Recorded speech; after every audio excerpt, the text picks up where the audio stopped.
In 2003, right after our country withdrew from the ADM Treaty.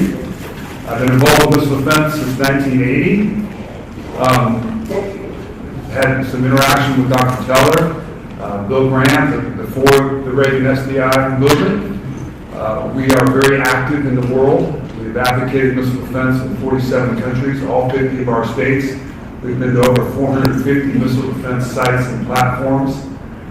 And we are all about education of this topic and this group of systems, because we believe missile defense makes our world a safer place. And certainly today, in the heights of the tensions that we're seeing in Asia, around North Korea, the demand for missile defense is as high as it's ever been. And we have capability that's defending populations in Republic of Korea, in Japan, in Guam, and all 50 of our United States. So today, we're taking an opportunity to look into the boost phase of missile defense capabilities. Our systems today are deployed in the mid-course phases and the terminal phases of the missile flight. And I think, serious opportunity that our government, the Department of Defense, is taking a very serious look at platforms and systems within the first 300 seconds that a ballistic missile takes off and is intact before it starts dispersing its warheads, countermeasures, and decoys, that we have an opportunity to take that out in those first 300 seconds. The first 90 of those 300 seconds are inside the atmosphere. And we obviously have platforms inside the atmosphere that may have capability to do that. So today, we're fortunate to have, I think, 3 great speakers and presenters. And we want to give them each an opportunity, and then we really want to open it up for your questions and understanding of this issue and what we're going forward with. Our first speaker today is in charge of the F-35 integration to the United States Air Force. He's a former pilot, and he's a U.S. Air Force Academy graduate, and Tom Lawhead. Thanks, Riki. Appreciate it. It still pains me to hear former pilot. I'll get over that someday. So when I first got the invitation to chat this morning about the F-35 and boost phase missile defense, I scratched my head for a couple of minutes, talked to some friends up at Northrop who make the distributed aperture system for the F-35, which in itself is a great system. So I'll take a couple of seconds to talk about the DAS itself, what it's capable of doing, and the potential applications for missile defense. So the DAS is midway by R, 360 degrees, 6 cameras on the F-35 is the application that we're using, which knitted together create a all-around the aircraft IR view of the world, if you will. So there's multiple applications in how we're currently using it. One thing that Northrop Grumman has looked at is boost phase detect and track as well. So that stemmed out of a need in the program, a requirement in the program for rocket and artillery detect, so that we can integrate the defensive countermeasures of the aircraft against those capabilities. And Northrop did some follow-on IRAD work, taking it out into the boost phase detect for ballistic missiles.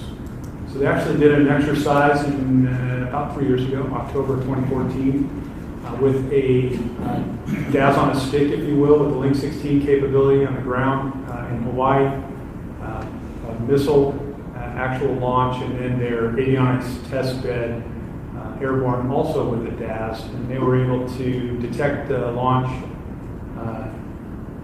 give that data via Link 16 to the airborne asset, which then use that data to start to track the missile in boost phase. Was then able to generate weapons quality track information and exhibited the capability to send a Link 16 J3.6 message to, which would have been capable and accurate enough for an Aegis cruiser to use. So that's the great news. The good news is it would potentially bear some discussion and exploration of actually using in the F-35. The probably not so good news is right now it's not part of the current program of record for the F-35, and certainly would require integration and some time. I think Northrop's estimates would be, from start to integration, probably in a 3-year time frame. And then there's still some hurdles to work over.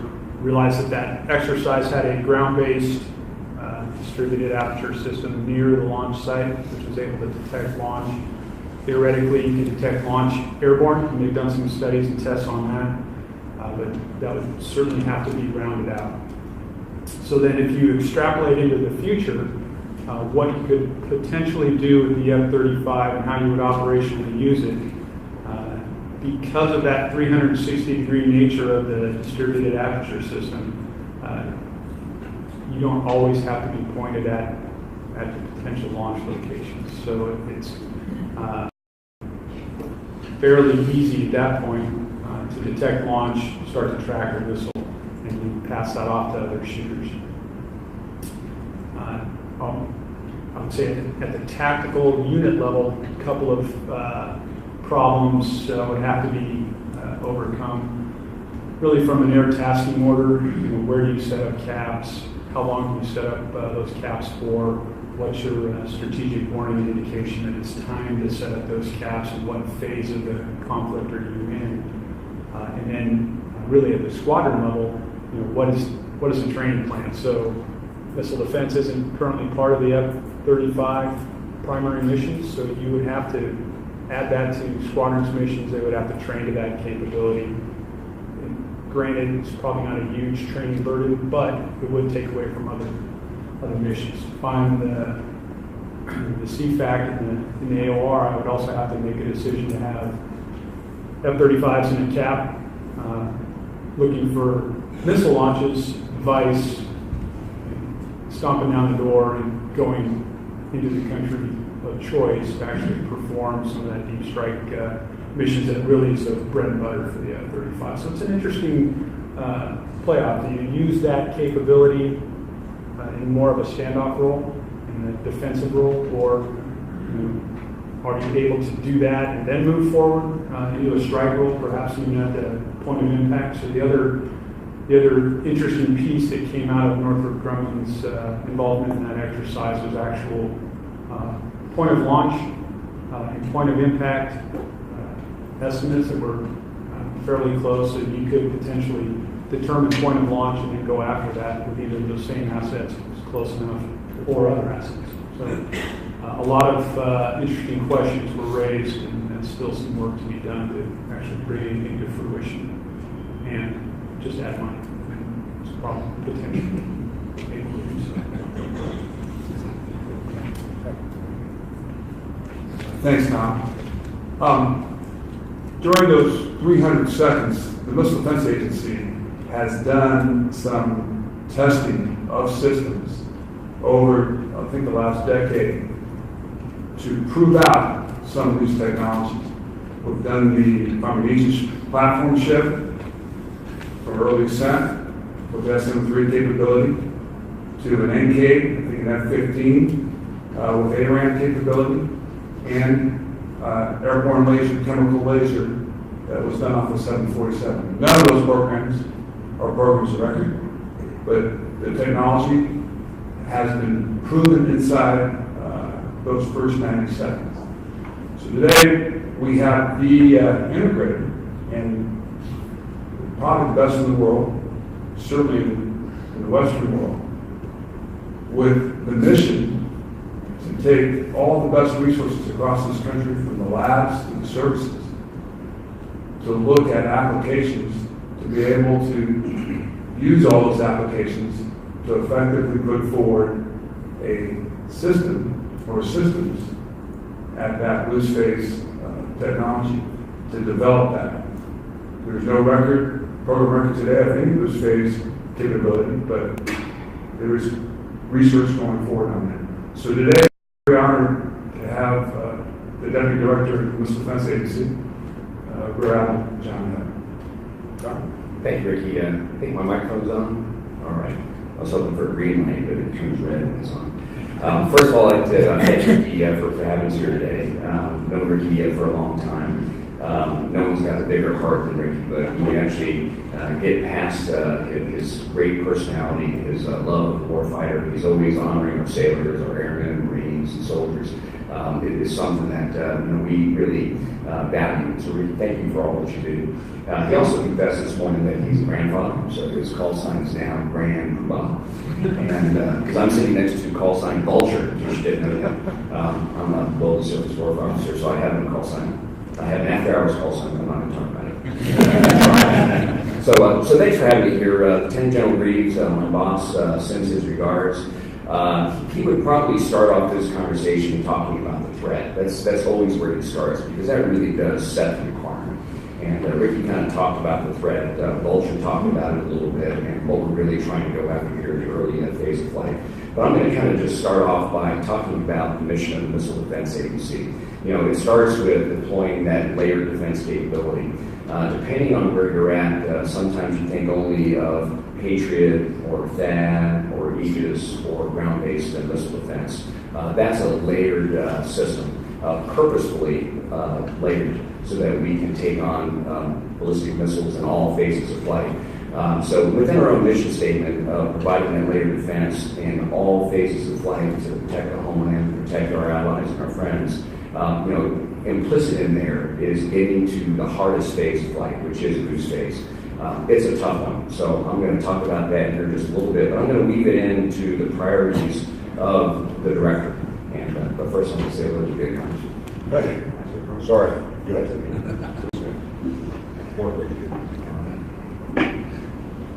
Thanks. It was good to see you here.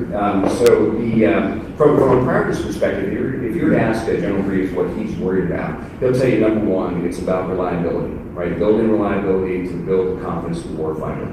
So our systems that are deployed today are in-service systems. It's not just about missiles. It's about the detect, control, engage sequence. So it's our sensors, it's our command and control, and it is our interceptors. So building that reliability so that our warfighters are confident in what they have. I will tell you that they are confident, and we are confident for dealing with today's threats. Right? Very confident that we can take that on. The concern that we would have, if we were to ask General Reeves what keeps him up at night, what keeps me up at night, probably all of us here at the table, is what's happening tomorrow. Right? What is the projection of that threat? Where is it going? Are the investments in the right place today? And that's kind of where I'm going to drop anchor when we get to blue space here in just a bit. Second priority is capability and capacity. And I'll emphasize again that capability and capacity is not just about the interceptor, right? Interceptors don't launch on their own. You have to see what you're going after, right? So the sensor architecture is critical to what we do, right? Whether it's terrestrial-based radars on ships, sensors in space and in the atmosphere, they're very important for what we do. The control systems, that's where all the magic occurs, right? Someone asked me recently about innovation. I'll always talk about what our government labs, our industry partners do when they sit down in the dark room and work on the algorithms for the control of the system, because that's where the magic occurs. That's what extends the capability of a great sensor. It extends the capability of a great interceptor. So capability and capacity is across the whole detect, control, engage sequence. And then the last priority, the third, because we like to think of rules of three so that I can remember them, is going after the advanced threat. And if you think about where the projections are going and what we're going to see tomorrow, which is why we're worried about where things are going, that threat gets more complex. Someone mentioned to me before we started, what happens if they throw a barrage at you? Well, the barrage and the raid thing has always been an issue. Right? So, but doing ICBMs and raids and barrages is probably not the issue for today, but it's definitely an issue for tomorrow as they continue to build out their inventories. We had a multinational conference last week in Boston. We had the honor to sit down not only with industry from the U.S., but to talk to people from different areas of the country. And I will tell you, it's the first time in an international engagement where we all had a common problem. I will tell you that it doesn't matter if you're in the Pacific or if you're in the Middle East or if you're in Europe, you are worried about having a target on your forehead, right? And so that changes the way we're doing business. It really just changes the thinking. So when Riki talks about the importance of going after that early phase and that first 300 seconds, it's an important piece for us to go after. We're very good at going after the mid-course, and so if you understand how ballistic missile defense works, right, there's the boost phase and there's the ascent, and you get to apogee, and it's a parabolic kind of track, right, if you believe in the simple threat, right? And then it comes back into the atmosphere and you deal with it in the terminal phase. That's what I call the Hail Mary phase. So you have that, you got to deal with it, right? So very good at mid-course, very good at terminal, and we have to go after boost phase. Why is boost phase so hard, and why are we interested?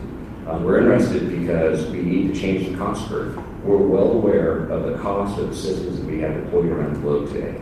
We know they're expensive. How do you get to that? Well, you start to look at things like directed energy, right? There's great promise in directed energy. We're as frustrated as I am that we're not moving as fast as we could. It's because we really need to invest in that area. And specifically for us, it's all about scaling. It's about scaling up the power. And why do we care about power? Well, if you're going to go after a boosting missile, you don't want to be flying over enemy territory. You don't want to be in the range of the air defense batteries. You want to have standoff range. So power gets you that standoff range. And in our case, most of the agencies, most of the services have unique applications for directed energy. Right? So back in my Navy days, we had lasers on ships. Why did we do that before we had the power that we really wanted to have? Because we wanted to learn how to operate it. We want our sailors to get comfortable with something other than hard kill, right? They're so used to dealing with electronic warfare and dealing with their hard kill systems that dealing with an optical system was totally different, and we learned a lot. Riki mentioned some experiments that we did in the past. You may remember the airborne laser, right? Learned a lot about high altitude flying and shooting down boosting missiles. It's not easy, right? The con-ops are really difficult. First of all, I think Vulture's kind of getting into this. You almost have to have exquisite intelligence and indications of warning. You got to know where these launch sites are and where they're going to occur so that you can have your sensors and your weapons in place to deal with boost phase. That is hard. That is not easy.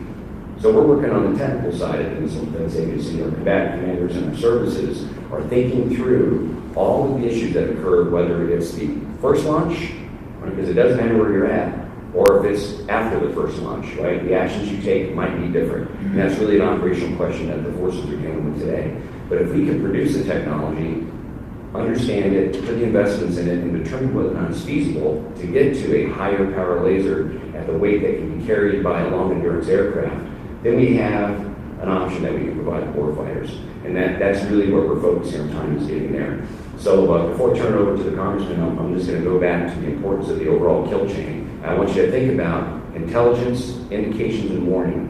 Very important for boost phase. You got to understand where it's coming from so that you can place your sensors and your assets in the right place. The detection of our sensors, right? We do this all the time. Every test that we do, we bring out every sensor that we've got and we put it on that target to include unmanned vehicles with optical sensors. So we're learning today, we're capturing the data today. Riki said, hey, not a permanent record, but I will tell you that the investment in the technology, we're working that and we're collecting data and characterizing how we would operate as we scale that power up and get ourselves into a high altitude aircraft.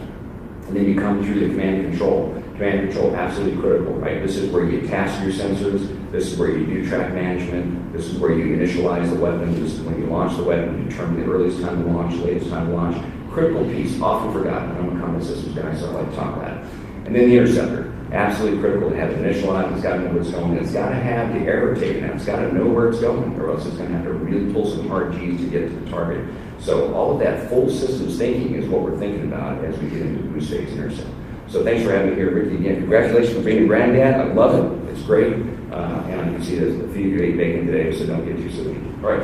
Good to see you. Good to see you too. Thank you. Our next guest is Congressman from the 50th District in California.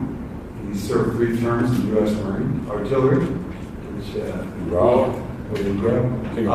I think we have one thing in common. We both served the vessels off of San Diego.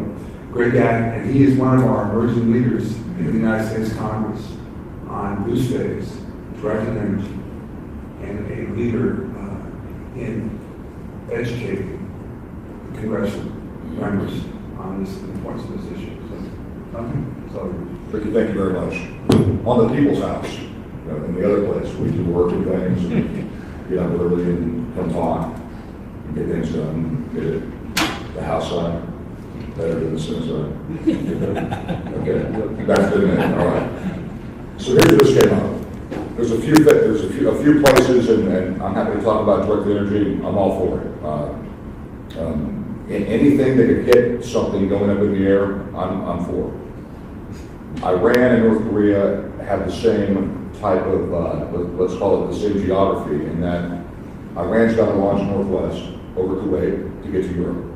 Okay? Kuwait's a great place to shoot down blue stays for Iranian missiles. North Korea is only 150 miles wide. So what we're talking about here doesn't work anywhere else until we get to that point, to another country that's like North Korea or Iran. North Korea is only 150 miles wide. That's why blue space works in North Korea. Very similar to what we're trying to do is shoot AMRAAMs off of F-35s in the first 300 seconds that it takes a missile to go up in the air. I'm working with guys out of Los Alamos and Livermore, and what I've come up to is a brick wall called the Missile Defense Agency and other organizations within the U.S. government that have their own plans. They either want to do Navy ship direct energy, the Navy happens to like that one. The Air Force happens to like airplanes that do direct energy. We haven't done these yet. We're close, my friends. We're only $10 million away in 2 years from getting it right. The Navy wants to do ship direct energy. We're going to have that at some point. We're going to have railguns like we do on Navy ships now. The Air Force wants to do direct energy out of airships. What we want to do is shoot down missiles as they go up. By not containing North Korea, by shooting down missiles that are on the ground or going up, we're basically going to put them in the same category, policy-wise, at the highest level as Russia. When they nuclearize and they go, I'm just reading through some of his notes, the old Russian rockets, you had one missile and would pop off about 5 warheads.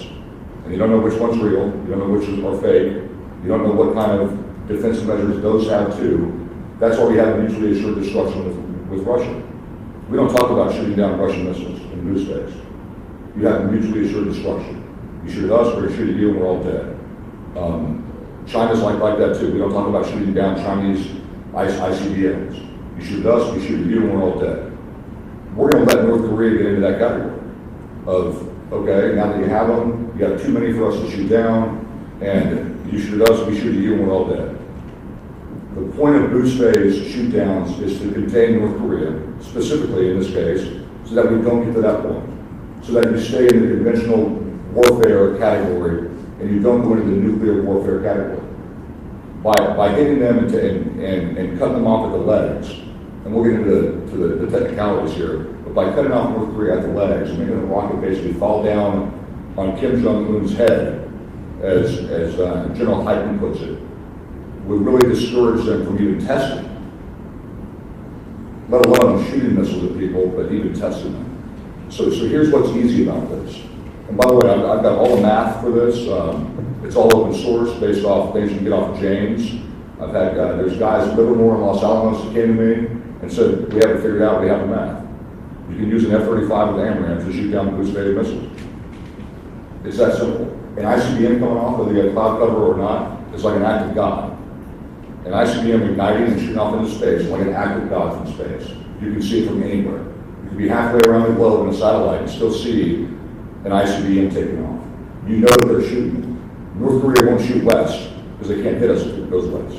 They've got to shoot like east, northeast. So we're not going to be chasing the missiles either. That's a big argument by MDAA, by PhDs that are very smart. We're not chasing missiles either. We know where they're shooting. We know where their trajectory is. I'm assuming because you're all here early in the morning that you have that you understand the way the trajectory is working. So you can shoot down missiles coming out of North Korea in boost phase with caps of F-35s and AMRAAMs, and I've got the math to show it. That's why I'm here talking this morning. That's what we should be doing. One reason that we're not doing it is because it's not a $1 billion program. Billions of dollars programs. That's one reason no one's interested. Right? Because you don't need anything else right now. You have F-35s, you have AMRAAMs, and you can shoot these things down as they go up, but you got to do it now, as in today. The point that he made about command and control, I think, is actually the biggest obstacle to what we're doing. We have the best sensor trigger system in place in the world as a nation for the entire world. We know what's being shot where and where it's going. We have that information. To give a pilot the ability to shoot an AMRAAM at a missile which may be going over Japan into the ocean, or maybe coming at us, that's a big deal. Because right now it takes a whole lot of people to sign off on the North Koreans just launched a nuclear missile at the U.S. What do we do now? As you can imagine, that goes up the chain of command to somebody, right? And they have to make a decision on what to do there. It's really hard for us, and I say us meaning U.S. military, to say, I'm going to give a major in an F-35, I'm going to let him pull the trigger and shoot an AMRAAM at that. And while the AMRAAM's in the air, we'll determine whether that missile, in the next 30 seconds, we'll determine whether that missile is going to come at us or one of our allies, or it's going in the ocean. And then you got to determine if the AMRAAM can blow itself up in the air or turn around and go in the ocean itself. You can make it do what you want to. That's the hardest part, I think, for the U.S. military right now, is to say, we're going to let that F-35 pilot pull the trigger, because you got to do it fast. You have 300 seconds, roughly. That's with liquid fuel. Solid fuel, you get it in less time. The F-35 pilot needs to pull the trigger and shoot the AMRAAM. And then we say, good to go, and it blows it up. But we say, no, it's not good to go. That was just going to go in the ocean. And they make the AMRAAM explode itself, or they turn it around and do something else with it. That's a scary, scary thing. It will probably never happen with the U.S. military. Delegation down to the lowest point is not a thing that they do when it comes to nuclear war, which they shouldn't. Probably the biggest obstacle you have with goose phase is not the technology. It's the command and control system. It's the CONOPS, as you said. That's what I think the biggest obstacle is. You got a lot of pushback because nobody wants to give that major in F-35 the ability to do that and have them be wrong. If you haven't noticed, you can't do anything wrong anymore. Nothing. You got the military, you got whatever. So you can't do anything wrong, and push that power down and that authority down. I think is a scary thing for the U.S. military, for DOD, for the SecDef. They don't want to do it. Anyway, that's where I'm coming from. That's why I'm here. This is something that's doable now. I don't care what MDAA says. I don't care what organization in which part of DOD says that they've got a $10 billion program. If you just give us more money and more time, we can do this. More money and more time, we can do this. Everybody's got their game, but unfortunately, everybody's in the box. Everybody that does missile defense right now is in the bubble. And I don't care if you don't think you're in the box, you're in the box. Especially if you're 25 years in the military, you're in the box. And I think it's up to things like this, and it's up to us to come at that from different angles and say this is doable. It might not be a $10 billion program that takes 5 years. Then a big contractor gets that job. It's doable right now. And it's hard to get things through to DOD that are doable, that are easy, that are cheap, that are efficient, and that already exist. Because that makes nobody happy. There's no retired general that works for name your company, name a company. There's no retired general that works for company A who says, I would like to do that thing that costs no money, that doesn't give me a contract. No one says that. But you retire, you go to work for a company A, B, or C, then you push what they have a big program doing.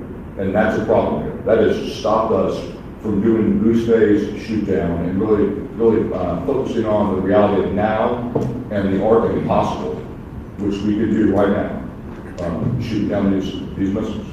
Madison is looking at this. I'm Sweeney, Madison's guy. They all know this stuff, but they're being told by the MDAA and other folks that they have a special way to do things. That's it right here. Okay. Let's shoot them down. Thanks, Tim. Yeah. Thank you. Thanks for having me. Yeah. Good morning. Thank you. We can open it up, but I also want to make sure that we open the discussion beyond the F-35 and the ARAM solution, that we look at UAVs, Global Hawks, Avengers with 4,000-pound laser solid state that can burn holes through the skins of missiles in under a second from standoff ranges of 100 miles or so. So we need to just broaden the discussion and also tailor it down to some of the issues that you have with that. So with that, would like to open up for any questions on boost phase. So Riki, if you don't mind too, I'm for, I mean, I'm on the Armed Sponsors Committee, been on it about 10 years. I'm for fusion programs that do direct energy. I'm for rail guns. I'm for lasers. I'm for nets to grab things or something. Whatever you want to do, I'm for that. And I'm for putting money into that and working to the future. If you don't contain Korea now, while they have a certain number of warheads, then the shoot down boost phase doesn't matter anymore. We'll be using what we're talking about now, the technology for the next country. Korea is a very small window, it's closing. Because once they get enough warheads or more advanced systems, we won't even be talking about this. This wouldn't be an option anymore. We don't talk about this with Russia, do we? There's no boost phase talk with Russia. It's not going to shoot down Russian missiles in boost phase. It's impossible. The same thing's going to happen with North Korea. This is a limited window. So I'm here, I'm pro-theory. I'm pro-theory and testing R&D and acquisition and good things. But I'm also pro, right now with North Korea, you're in a very small window. And if something works to hurt them now, we should do it now. Otherwise, we're not going to be able to do anything. We're going to have to treat them like a peer country with nukes, which is insane. Let's open up for questions. Hi, I'm Pete Bythrow. I'm an independent consultant today, working for Los Alamos National Lab as... You know Greg Canada? Yes. Yeah, that's who I'm talking about when I say scientist. Greg Canada's the guy that's talking about. As well, I spent the previous 16 years as the chief scientist for measurement and signatures intelligence, so threat systems was our bread and butter. And I hate to give my whole history, but I spent 20 years previously at Johns Hopkins doing missile defense. So I agree with your premise that there are ways of doing airborne shoot down of missile systems, and that the command and control issue is one of potentially internal politics within the military. But there is a technical problem, and I did studies with Johns Hopkins 2 decades ago on boost phase intercept of Scud missiles with an F-15 cap using AMRAAM and or advanced Phoenix. What we found was that to specifically identify a missile launch, and this is considering all existing systems today, you needed to know that it was a missile launch and that it was a valid target, and that had to be given to the pilot through Link 16 or whatever within 9 seconds to do a 150-kilometer standoff launch. That meant the 300 seconds is great for an ICBM class system. When you start backing off, the time gets shorter and shorter, and the travel time of your interceptor the velocity of your interceptor is the same. So you have to have the technology to be able to tell that it's a missile launch, identify it, and hand that off verifiably to your pilot or your system, whether it be an automated system on a UAV, and do that within roughly 9 seconds. And the times may be different now than the study that we did then, but it's not 30 seconds. It's a very short time. That requires a lot of technology innovation in the systems that we already have. I'm not saying you have to buy new systems. We have to use them differently. Again, another problem politically. So my question is, do you know of anyone that's working on that new technology development so that we can give the pilot the information he needs quickly enough, give the system the information it needs quickly enough in order to close the intercept? So with the F-35 and the sensors we have on our missiles now, you can do that now. Passing target information is literally what the F-35 was invented for. To be networked, to be able to see everything that everybody else sees. Correct me if I'm wrong. But the F-35 is a very good target. And I could be wrong, please. So I think the issue that's brought up is the difference between identifying a launch and actually getting to a weapons quality track solution for the pilot. So geometry does matter. So even a couple 10, 20 degrees off of actual azimuth becomes problematic. So the MDAA, one of their big arguments against this, by the way, to your point, is that what if the missile moves as it's going up? Okay, because the AMRAAM's got its own sensor home in on whatever it wants to, right? It's a smart missile. If the ICBM moves as it's going up in the air and it jigs, say it jigs, which it doesn't, but say that it does, then you're totally right. Right now, you're able to pass the target information to the pilots instantaneously. Pilots can have it on their screen. Yes, no? Well, Please. I don't. So, hey, Congressman, I love your passion. It's great. That's why I'm here. And so I'll push back on a few things. So first of all, I'm not a PhD from MDA, but I do have a master's in physics, and I have looked at Dr. Cameron's grant. And it is very intriguing. It's a surprise to me that the MDA say no.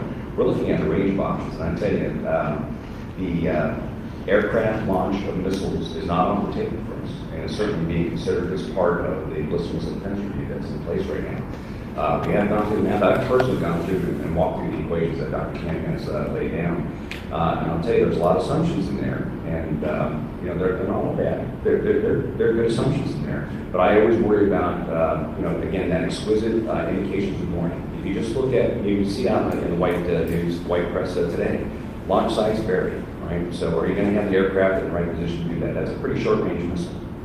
And that seeker was not designed for that kind of target at those velocities. So there's work to be done. We're not saying no. We're just saying you've got to make sure you've got indications and warning right. We have to make sure it could be that there's another missile that has longer legs to it. I'm a missile leader. I've spent my career designing and firing missiles at sea. And I will tell you, when you go to the farthest range that missile will shoot, it gets out of gas. And there's no maneuverability capability in it. So we're assuming full extended range of max capability of the AMRAAM. And I will tell you that we need to do the work on it. And so we're not saying no, we're just saying there's work to be done. There's atmospherics we have to worry about. There's gravity to worry about. There is where the plane is going to be located for trajectories, you already said it, are going to go north, and that's over hostile territory. So although it's a skinny country, the launches are going in the direction that would put those aircraft in a hostile situation. So we just want to come through all those issues. We do a lot of small programs. We're not afraid of programs that are fast and easily deployable, that are less expensive. And by the way, Congress kind of tells us what we're going to do, and we get our requirements from the combatant commanders. So MDA is not choosing and picking which program we're going to do or not do. So I'll leave it there if that helps. I'd like to make just one comment. Yes, we'll get it. on this. And I'm not a physics guy either.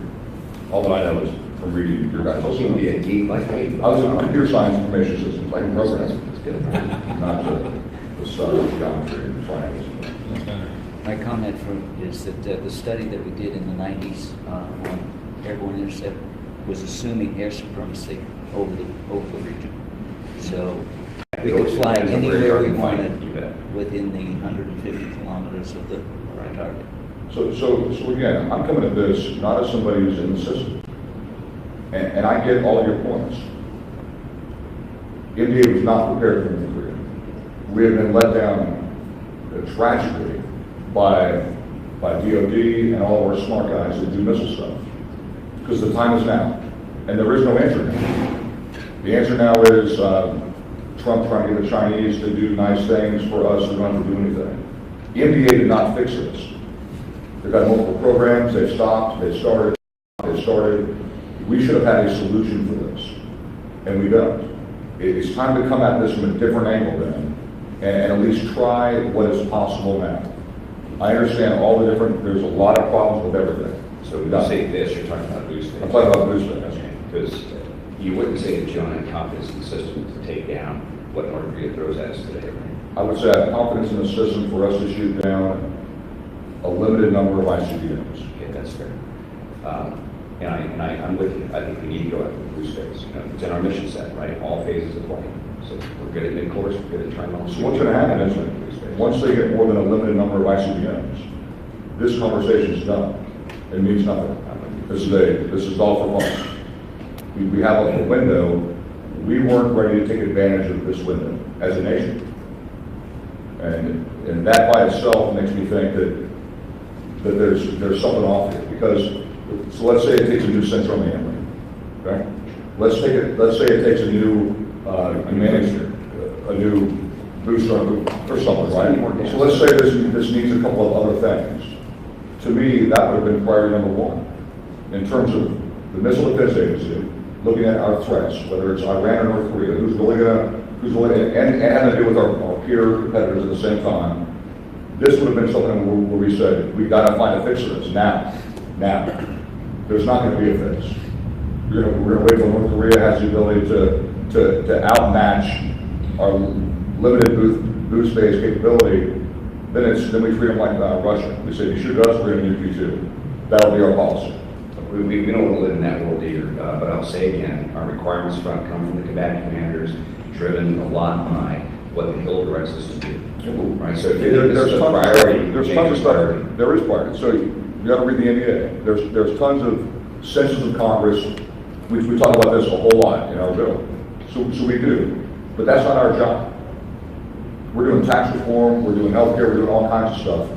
We have been severely let down by the defense agencies that are supposed to do this stuff as Congress. We did not know how outmatched we were in our inability to hit them launching. And by the way, this goes for a lot of other places. It's amazing how outmatched we are in space. And us in Congress, you know, we just have You're all in. We just have person space. We just have person, not the smart guys. And I've been here for 10 years. You've been in MDAA for how long? 9 months. For 9 months. I've seen guys come and go. I don't mean that in a negative way. I've seen guys come and go. They all have great thoughts, but nothing gets done. Because you get 2 years in your job as a colonel or an admiral, and then you're off, and you're going to add a widget to whatever system, then you leave, and we still haven't gotten to this yet. This is still pie in the sky. It is, according to you, it's pie in the sky. So the answer is there is no answer. And that's a very dangerous situation for us to be in. So we're just talking, theory here. This is like being in a war college with a bunch of admirals saying, what if we could do this for America? Well, that's great. We should write an essay on it. But there's no answer. Let's move on and get some other questions here and move on some other aspects of missile defense. So I appreciate the dialogue that's going forward. Tony? Well, I'm not theoretical question for you. I came to let you address this, but can the 5 BMD Aegis shooters in the 7th Fleet AOR, can they shoot down an ICBM in boost phase? I'm a little unclear on that. They weren't designed to shoot down ICBMs, nor were they designed to do boost phase intercepts. They weren't designed, but then retrofitted with some new technology that will allow them to do it. Is that right? Right, they had a lot of capability, but they were not designed, nor are they deployed today or positioned to take down ICBMs. So it's really an operational question for my friends out there. So, No, I understand that, but a lot of stories about what we have in the Pacific implies that we can do that. Missile defense ships, you're giving an honest answer that we're not quick to do that. I just want to get that on the record. right, yeah, those ships and those missiles were geared towards short range, medium range, and intermediate range. And that's what we've demonstrated. We have not demonstrated an ICBM intercept with Aegis ships. Let me ask you, what's great about this too is that all the stuff we're talking about right now is unclassed, right? I've talked to really smart people that work for General Mattis. They don't like directed energy because they said all they do is make their skin on their missile tougher, and it'll be really hard to get through it. True. Because you got a laser, and a laser works with a certain steel dimension. As strong as a laser is, it goes through steel. Right? Once again, I'm not a scientist, but You're talking mean. a soft laser doesn't go through heavy steel, right? You got to have a big laser that's really hot and fast to go through heavy steel. It's the same argument kind of when you go to solid state rocket fuel for the North Koreans. Your 300 seconds goes to what? What is that? You don't know this. What is your 300 seconds average of a liquid fuel drop down to if you go solid state? I don't want to talk about numbers in this environment. A solid state rocket fuel is much faster, right? So even the idea Land of zero indication of warning from the solid rocket range. You don't see it refueling, right? So now you've got that problem again of not knowing where they're going to launch and when they're going to launch. And again, are the aircraft going to be there? right. So that's a great. I mean, so that's a great point. And when it comes to lasers, it's a great point too. They'll just make their stuff better, and the lasers won't work anyway. And so they make them heavier and they'll go slower. Right. They'll get more time on target. I mean, these are all trades, right? And so again, I want to say just because you put the NDA so much, there are other agencies, the U.S. Air Force Red Team, there are other agencies that have looked at Dr. Kahneman's math and the concept. And I don't think anyone's saying no. We're just saying there's lots of problems to be solved here, and we got to understand it, and we got to set that as a priority. And I'm with you. If the nation thinks this is what we ought to go do, the Missile Defense Agency is not afraid to move forward to go do it. It's been a long time hearing there's lots of problems with this, with anything. Literally, anything that Congress or the Senate goes to DOD with, because we're not in DOD. That's its own little world. You'll always get pushback from anything that is not their idea or that they bought into. I think that really is actually, I get what you're saying, but just to be fair here, it's an incredibly complex part of the missile launch phase. Incredibly complex. You are over enemy territory. You don't know where they're launching from. You said solid missiles and liquid missiles. There are different indications and warnings for those.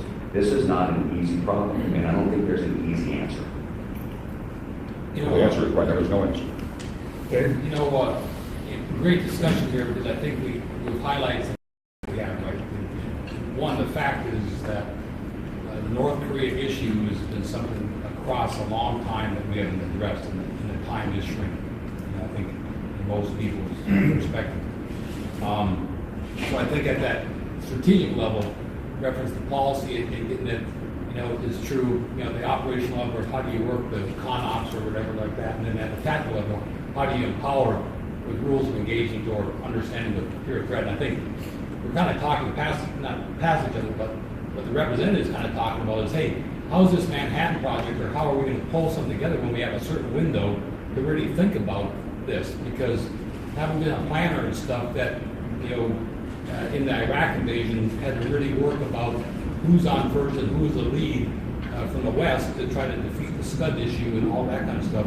Really important to kind of, how do you empower, how do you get the CONOPS, how do you start really working these aspects, because it's not a simple solution. And I think what I'm hearing is that we got to get it, at all phases, from a strategic level, what's from the administration, what they'll give us authority to do. At the tactical level, how do you work with algorithms and the actual math that we have confidence that we can do it? And then how do you empower at the tactical level to develop the CONOPS that General Brooks or the empowerment of what would happen if anything does happen on the peninsula. So I think this is a good discussion because it kind of shows the gaps that we've had in talking past each other that we have not had. And the new capability we brought on with the F-35, not designed to do this, but has some capability maybe to affect at that contained area, because you're saying it is a finite.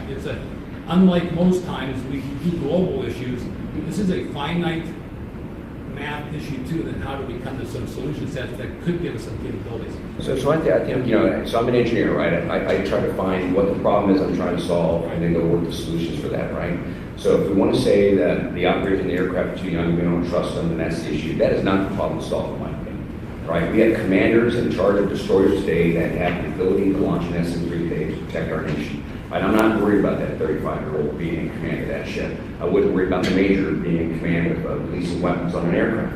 So that's not the problem to be solved, right? So if that's not the problem, and I don't believe it's MDAA saying no that we won't go after a program with a solution today, right? So that's probably not the problem. What is the problem? It is the complexity of that part of the mission. That is a hard mission, and it includes indications of warning and good intelligence, command and control, and having your assets in the right place. And I don't think you want your assets overflying China. Let me just throw, I'm going to dime out General Hyden. You guys know who General Hyden is? HYTBA. Strategic command, great guy. I'm going to dime him out. We talked about boost phase months ago, 6 months ago. We went through all of this in my office. And I said, so where do you put this? Where do you put what I'm talking about? What agency? He said, nothing. He said, there is no agency in the U.S. government that can do what you're talking about. He said, maybe DARPA, maybe. I said, MDAA. He said, no. He said, there's nowhere where this can reside and grow and do it fast. There is no agency in the U.S. government right now. We're not made for it. That's not how we do testing. That's not how we do acquisitions. Call me in 5 or 6 years. That was his answer. Okay, so that's true. Yeah, very good. That's good. We'll peel the onion a little bit on it, because I think it's an interesting point. He said there is no way for this program to go where it can get done quickly and be effective quickly. I think it could, but where you're at right now in Bruce stage, right? If you really think about the problem you're trying to solve, it crosses over from defense into attack operations. That's hard, right? And so you're right. The Missile Defense Agency is not geared to do attack operations. And so when you get into that world, it's different. And so we have the bureaucratic problems that you kind of outlined earlier. But I think that's really, again, when I'm looking for the problem to solve here, you're crossing into attack operations, we're crossing into the intelligence world, right? That is different for MDAA, right? We don't control aircraft, and we're not about going in country and doing attacks. We're a defense organization. That's what we do. I will tell you though, with the unique authorities that Congress has given us to move very quickly, that if you need an agency to move forward with that sort of concept, the defense agency is well geared to do that. And I'll agree with Jon HIll that there is. He said there is no place for it to reside and grow quickly. Yeah, I've never heard say that, but it's interesting. Glad you knocked it out. Yeah. So thank you.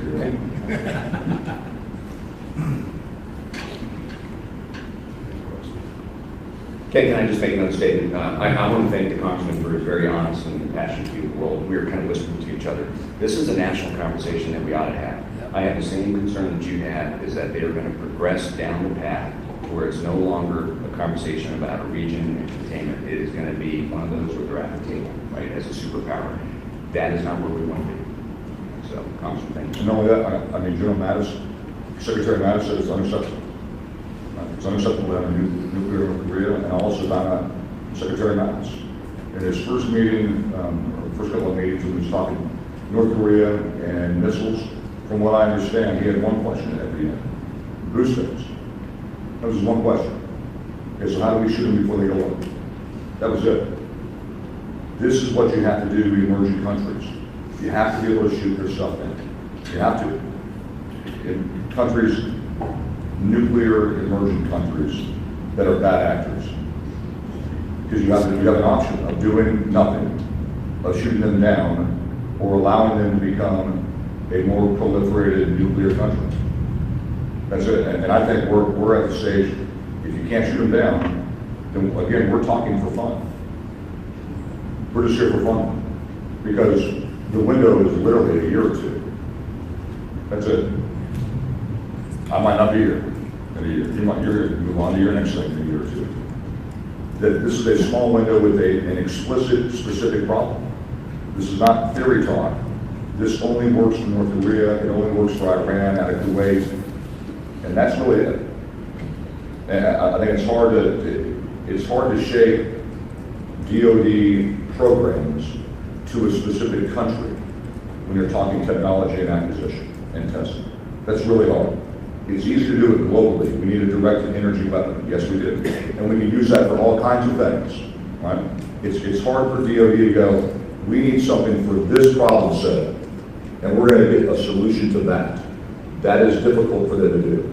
And that's why right now, there is no blue space intercept.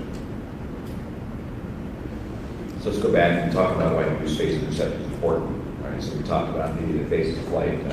Why are we kind of honed in on that today? That is because it's before the threat complex becomes more complex. Right? So it's a real motivator for us to go after that blue space before countermeasures and other things occur.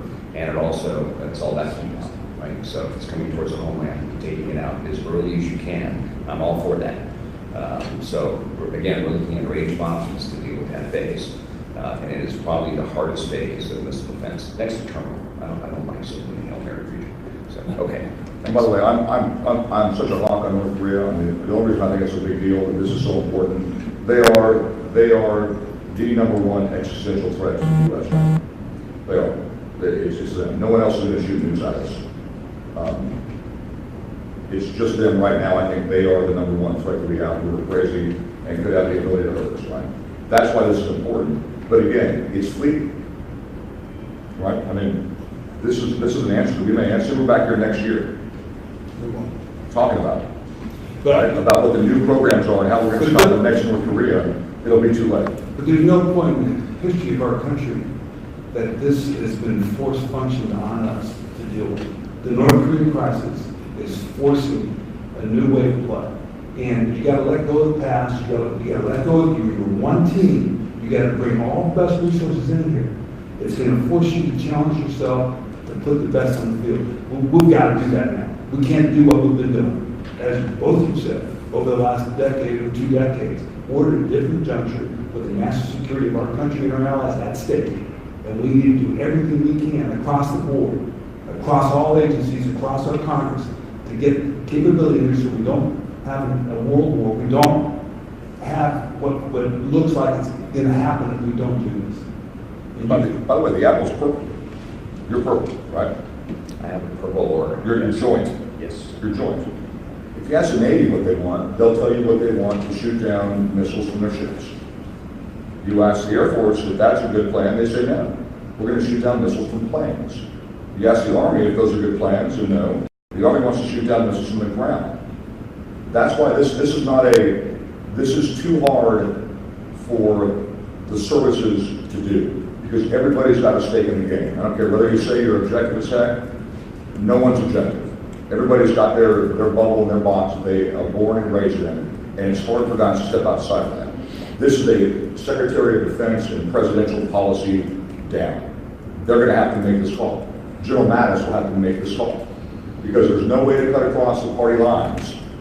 I mean, we're asking for tripartisanship, because the Marine Corps is not even issues that anymore. Issues yourself, right? We ask you to protect us. Thanks for protecting us against agencies. Thanks for protecting the Marine Corps. But really, it's a tripartisanship thing. Because you have every service has their thing. And all the PSMs and all the program managers in each service have what they want. The retired admiral or general that now works at wherever has his program that he wants, and he's pitching to his buddies that are still in the Navy. That's how life works. You'll never get an overall solution unless it comes from the SecDef down. This is a SecDef issue. It's above all our pay rates. Admiral Hill, question. Has anyone, to your knowledge, done a end-to-end CONOP study as to how you would dedicate or arrange for a sea-based F-35 or ground-based F-35 out of Korea to execute the mission in the time limits? I've got it right here for you. I mean, as far as interaction with each of the services, so that you could do a real-time command that says, I've got a dedicated F-35 on the ground in Seoul that will always be there to launch against a launching missile. So you got to have CAPS. You got to have 24/7 combat air patrols. I'm saying, has anyone done that and then gotten agreement that it could be done? And I suspect the answer is no, but I think it's worthwhile. Not to the specificity that you just outlined. No, we haven't looked at F-35 sitting on runway in South Korea. We have looked at the timelines for indications of warning intelligence. We've compared that against actual real-world events. We have laid out the timelines to put, whether it's ships or it's aircraft or unmanned vehicles, in the right position to do boost phase. We've done that now. In fact, when I got Dr. Tammans, we took that against the analysis that we've done.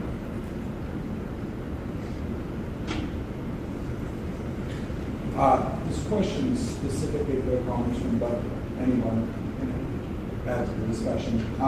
This age of sequestration, continued resolutions, just a kind of a non-traditional budgeting and appropriations process. How important do you see multi-year procurement contracts on some of the boost phase programs, such as the SM program, some of the other existing programs, to ensure kind of continuity of those programs? So to start off, sequester is destroying the military. Sequester is probably sequester has literally caused the death of Marine sailors and soldiers. Okay? So it's got to go. In whatever form it has to go, it has to go. You had a bunch of budget hawks and policy wonks in Congress who thought the sequester was cool because it was mandatory cuts to spending. Got it. I'm a conservative Republican. I understand. It's destroying the military. So that's totally right on your first part. Number two, for long-term projects like this, it's massively important. We just get it. I'm the chairman of the Coast Guard Subcommittee on Transportation, besides my ASPEN stuff.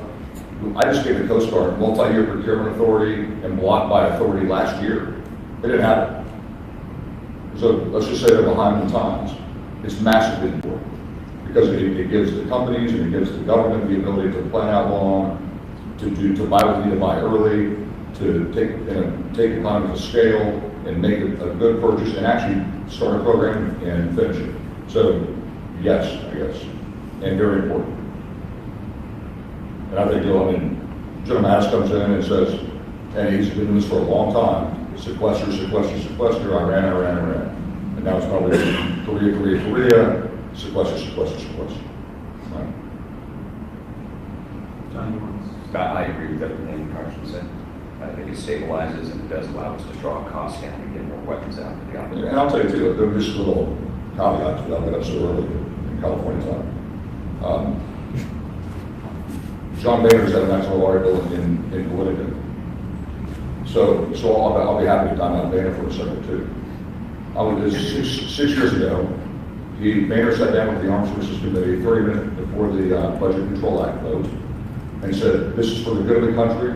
It will never go into effect. It was all on the eye. The BCA and sequester will never go into effect for the military." Out of Boehner's mouth. Here we are. Okay? Boehner had a major hand in crippling the U.S. military as the Speaker of the House of Congress. And that's just a fact. But if your goal in Congress, you can be myopic in Congress too. So you can be myopic in anything and focus. And his thing was cutting spending, and guess what? We can cut spending. Congratulations, Mayor.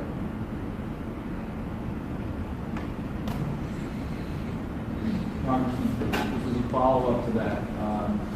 Do you see a path forward, political way forward to get rid of it? Yeah, what? Sequester. Yeah. What? To get rid of it. So it's very simple for me. On the House side, and we're on the Senate side, and I know nothing happens here, or is simple ever. Okay, I understand that. On the House side, I think you put a goal forward to lift sequester, to lift the caps, both social stuff, domestic spending, and military spending, and then whoever's in charge of the House appropriates and authorizes to whatever level they want to. Just because you look at caps doesn't mean that we're going to authorize or appropriate trillions of dollars over what we bring in. So I think you lift the caps totally, give the military what it needs, and I'm talking, you probably need a base budget of $700 billion. Base. And it's kind of funny, I've asked 3 or 4 sec desks, what if they had pie in the sky, what would their number be? If they wanted zero risk, nobody ever answers, but zero risk, you're in the trillions. So I'd say $1.2 to $1.8 trillion a year to accept as little risk as possible. That's knowing all the things that we know. How do you mitigate that? It's a lot of money. The base budget should be $700 billion right now plus everything. That's what it should be, period. There's no way to get there without lifting sequester. None. And there's no way to do OCO for problems like this.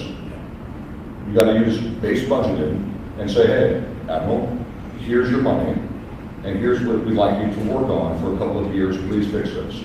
Mike?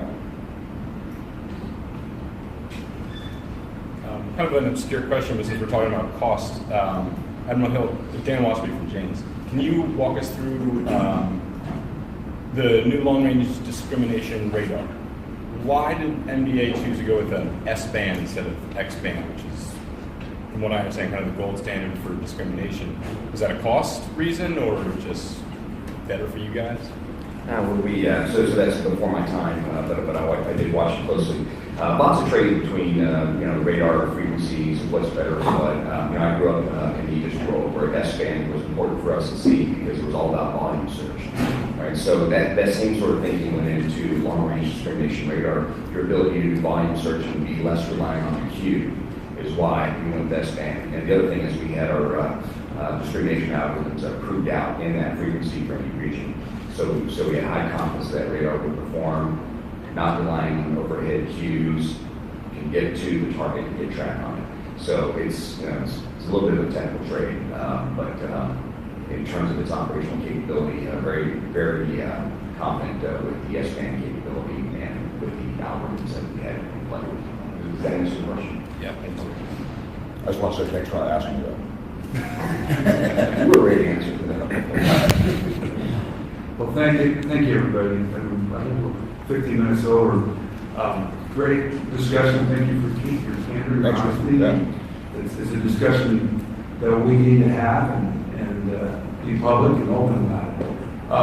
We're off to Crete next week for live firing with the Germans with our UCOM, and then we're going to be following the president a couple of weeks later into Korea, Japan, Okinawa, Guam, and Hawaii. So we'll probably have another one of these discussions after that. And I just want to thank everybody for your time and effort to come here early this morning, and thank you all these speakers for coming from the heart. We will have a house site next time. You have a nice. All right, thank you.